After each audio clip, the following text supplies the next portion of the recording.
Ready for anything. Well, welcome to the second game of the series, Theodosios versus Jesulin. Game 1 was not what anybody was expecting. I don't think that I have ever seen a game go to 80 minutes in my entire life. So that was something, and I guess the only way to really experience it for yourself is to watch it, because We have a fresh grenadier squad. it's a long game.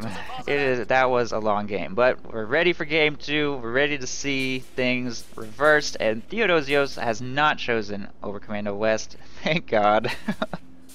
He has chosen Oster, and his options are elite troops, which is not banned in this tournament. This in fact, if we see it this game, it will be the first time in this whole tournament we have seen it at all. Mobile defense and lightning war, and Jesulin is utilizing shock rifle, shock motor, and guard motor. And Theodosios surprisingly won first game. Our number 9 seed beat our number 1 seed. So Jesulin has to win this to not be eliminated from the tournament.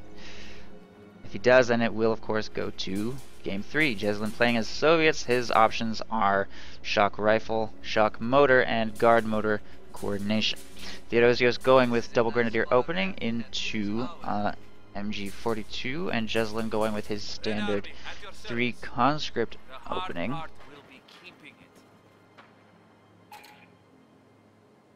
Aim fire on this position.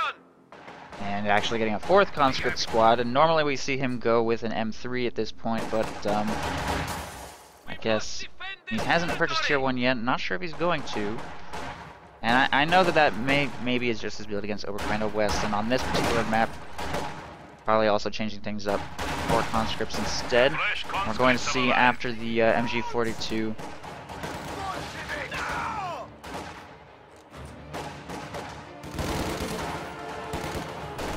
Sorry, 1 second. I'm having Paul and Loveness are having have a question about how vetoes work. I thought I specified this in the rules. Sorry, this is important. I have to. 1 second.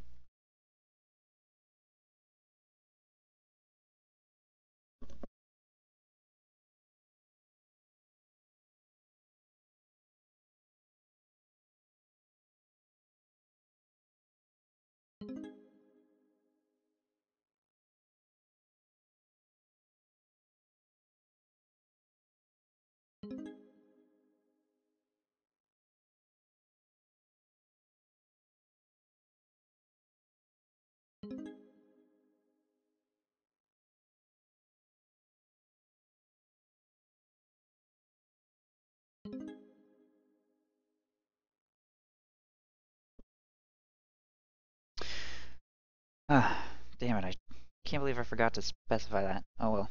Okay. Taking fire. Alright, so 3rd Grenadier Squad coming out. We do have Grenadiers here in the building. Grenadier squad.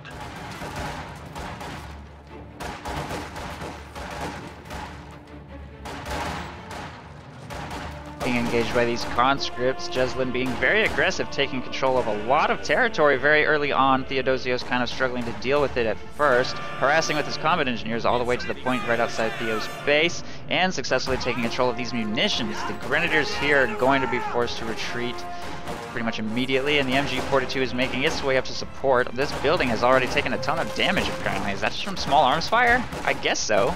The building's about to collapse already.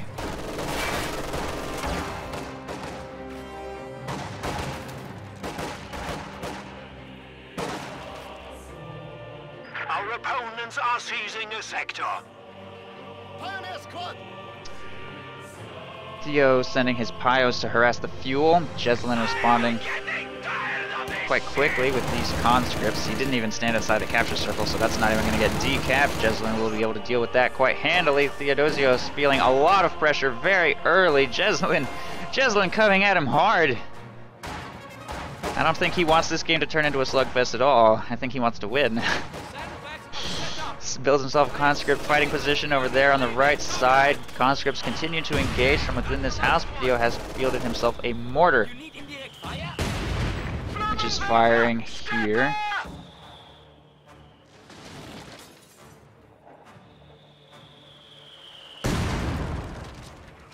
MG42 making its way across the right side, and Grenadiers are going to move towards the fuel. They need to engage those conscripts at range. They have cover. They're not going to be able to flush them from that cover anytime soon without charging. Ooh, conscripts are actually repositioning out of cover. What is he doing? He's moving to a different cover position to try and get to closer range, I guess.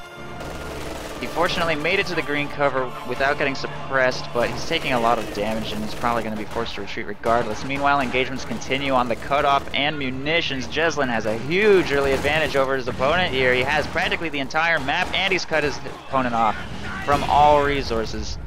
He's fielding himself a sniper now, so he has gone tier 1, but he is not getting an M3. He's just going straight for a sniper. And this is one of the maps on which snipers perform the best. And that'll help apply a lot more pressure to everything. He is capturing the fuel point here, but he needs to get his cutoff back under control. The new Grenadier squad is ready. Ivan! And he shoots as bad as he smells! Jesulin's flamethrower and conscripts moving up here to the right side.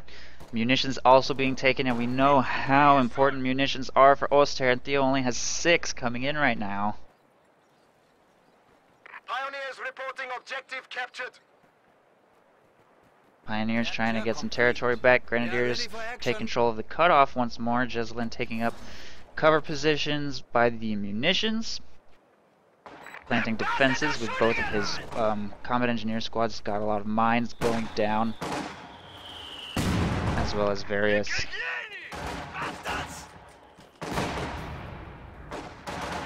infantry making their way back to the front lines. Grenadiers in green cover trying to flush those conscripts out.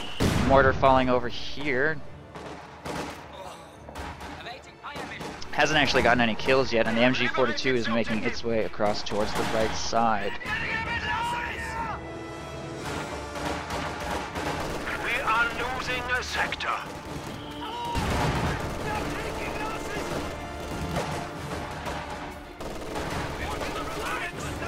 The territory is out of contact. Sniper firing on the MG42 from range. Snipes the gunner. Flamethrower moves up into close range to force another retreat. Conscripts taking control of the fuel. Theo's Grenadiers grabbing the center victory point, however. They're coming from behind!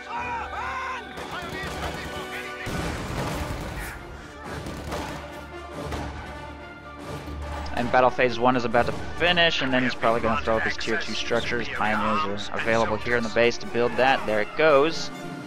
He still has his 1 victory point, so he's not triple. He actually has 2 victory points, so he's not triple capped. He's got some time, but his opponent just has a huge resource lead on him. Jesulin. Neither of them have picked a commander yet either, interestingly enough. Listen to me if you want to live. But Jesulin's resource advantage is probably going to translate into some kind of light vehicle soon. The enemy has driven a wedge in our lines. And he's definitely securing himself a manpower lead as well, having purchased himself that early sniper.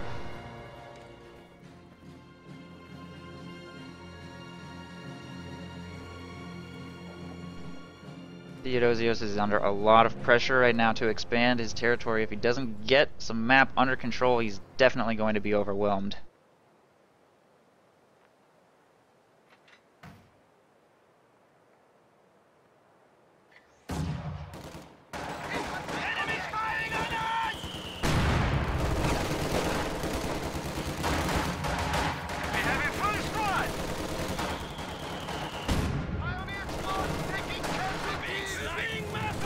Sniper takes out the main gunner again on the gunner of the MG42, although he's moving up into oddly close range.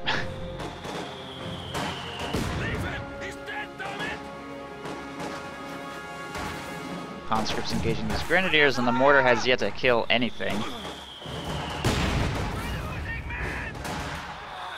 I think the mortar purchase might have been a little early. He was trying to flush his opponent out of buildings, and it worked, but it hasn't actually got any kills, and it's kind of expensive. Kind of expensive for a unit that's not going to do anything other than force your opponent out of cover. Enemy forces are securing our territory. We do have a 222 here, and Jesulin has gone with tier 3, but no unit purchased yet. He has the resources for anything he wants. He's probably still kind of waiting to see what his opponent is going to do before... Nope, he's getting himself a T-34. I'm not sure if he saw the 222 or not, but obviously the T-34 is going to be a serious problem, and I'm not even sure why he purchased this. He's not up against M3s, which is kind of the one thing that this could counter. Or like an M5, I guess.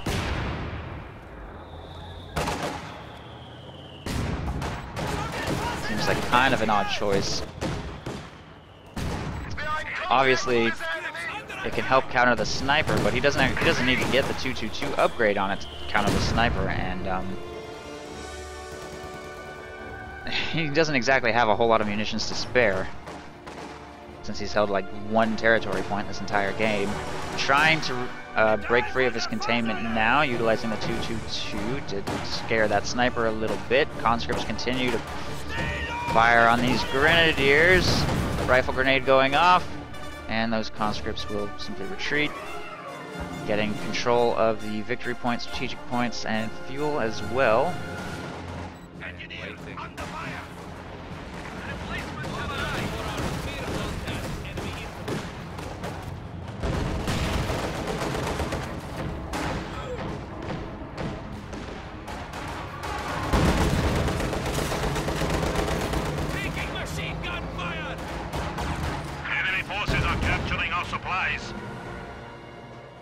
That's not good. I think a squad of grenadiers just got wiped by that mine. Yeah, they did. And the T-34 is going to apply a ton of pressure to Theo here, and a second one is on the way. Still no commander selected from either player. 5 command points in, and Jesulin continues to have a massive, massive lead.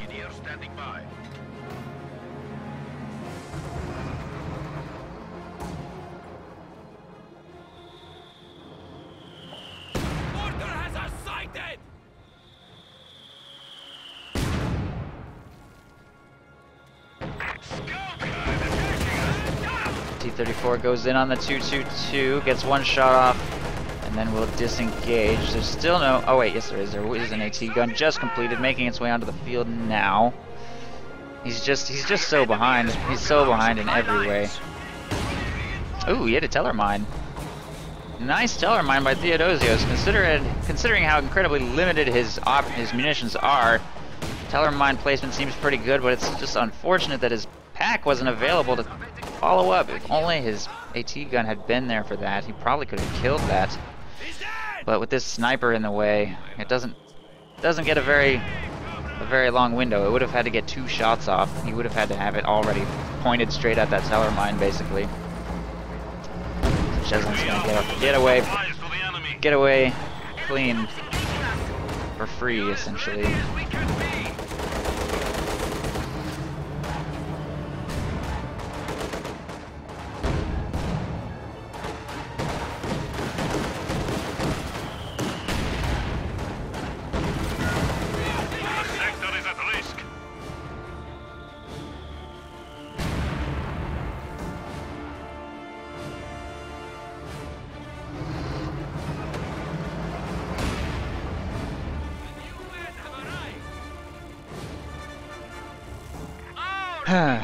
T-34 is about to finish repairing.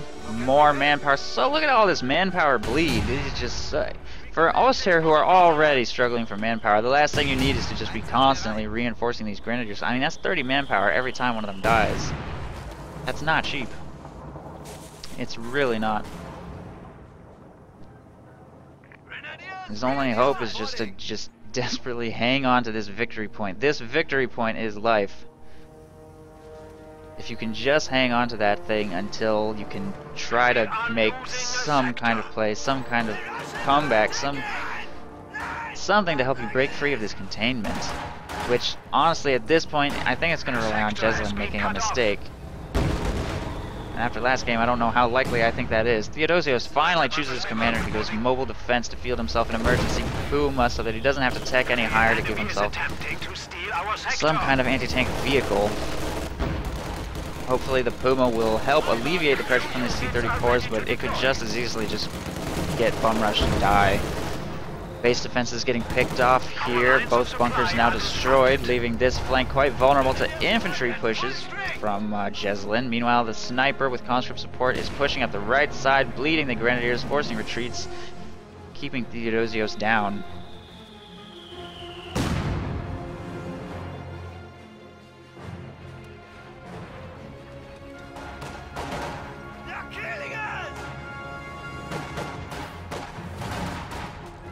Conscripts engaging. These grenadiers at range. They're scared to even take their cutoff. Meanwhile, the Puma continues to circle and defend with 222 support. Sniper takes a shot. They're going to be wiped if they don't run. Our base is under attack. Puma taking shots from range. The T-34s skirting around quite cautiously. Jesulin actually playing quite similarly to how Theodosios played last game, only he's doing it with T-34 76s instead of 85s. Not committing to a push that he thinks is going to be too costly. He can coordinate his sniper against that pack with his T-34s against that Puma. I definitely think he has the advantage in this engagement. Looks like Jesulin wants to... Thought about committing, but didn't go in too deep.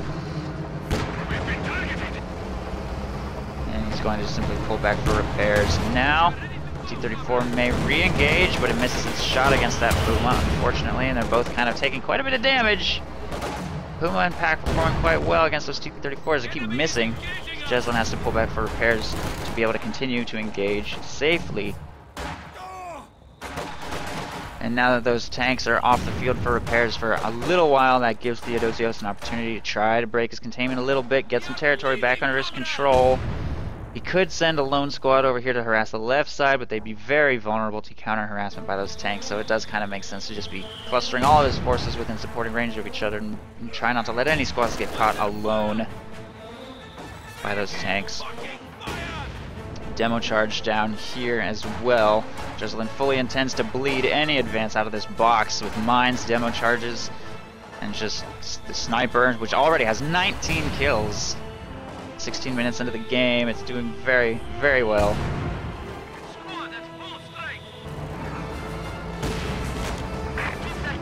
T-34, he's splitting his T-34s up, moving one over here to the right side to counter-harass these grenadiers, keeping this one here in the center to stop any pushes for the cutoff.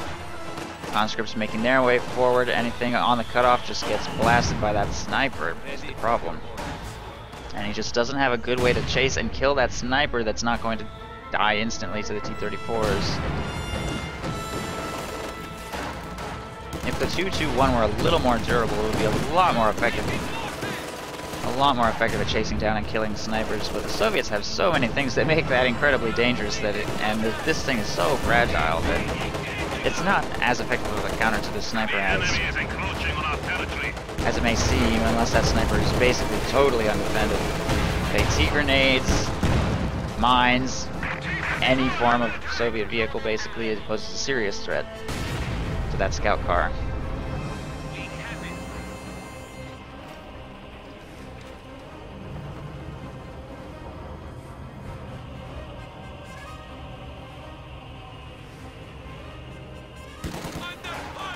And even though quite a bit of time has passed since Theodosios got contained like this, his manpower isn't really going up, and neither is the size of his army. His manpower has been bled so much that he can't really mass like a large force. Meanwhile, Jesulin has 1,000 manpower and 280 fuel. He's chosen shock motor, and he will be able to field an ISU-152 pretty soon. Once that happens, there's not really going to be anything that Theodosios can do to defend himself against it.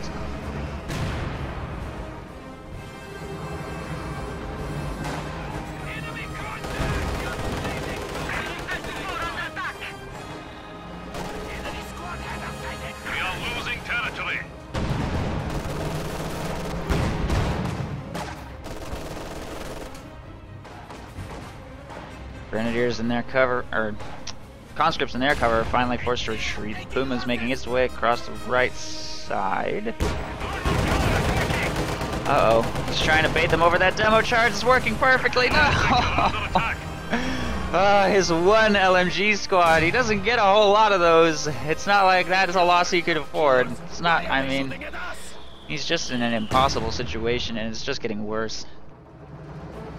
It's just getting worse, and there's no Oberkommando West Shrek blob coming to save him. This is... this looks like the end.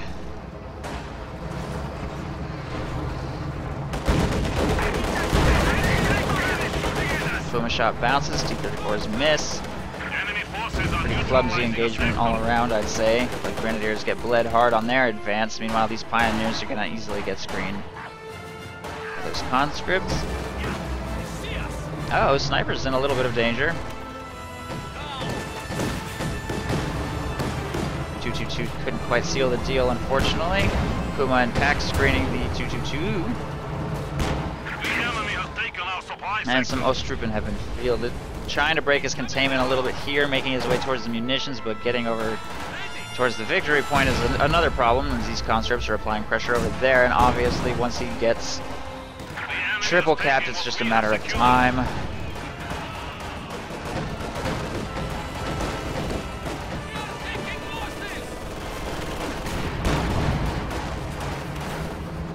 enemy has cut off a sector.